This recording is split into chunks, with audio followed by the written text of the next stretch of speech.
एबे आंचलिक पाणीपाग केन्द्र पक्षर एक बड़ खबर सामनाक आसी। सूचना अनुजाई ओडिशा को पुणी बात्या भय। अक्टोबर प्रथम सप्ताह रे आसीपारे बात्या, आनीपारे प्रबल वर्षा। अक्टोबर प्रथम सप्ताह रे बंगोपसागर रे बात्या सृष्टि हेबार आशंका रही। पाणीपाग आकलन संस्था एनसेफ जीएफएस एनकान और यूरोपियन मॉडल अनुसार सेप्टेम्बर शेष आड़क पूर्व केन्द्रीय बंगोपसागर रे पार्श्ववर्ती अंडमान सागर रे एक लघुचाप क्षेत्र सृष्टि हेबार संभावना रही। यह पाखापाखि 28 सेप्टेम्बर आड़क अवपातर रूप नेबा सह उत्तर आंध्र प्रदेश और ओडिशा मुहां हेबार संभावना रही।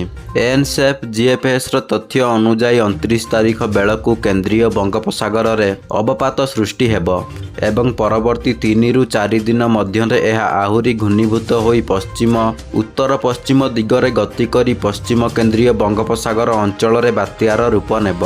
एथिसह बात्याटी ओडिशा मुहां हेबार संभावना रही। किंतु आईएमडी सूचना मुताबक पूर्व केन्द्रीय बंगोपसागर रे एक लघुचाप क्षेत्र सृष्टि हेबार संभावना रही।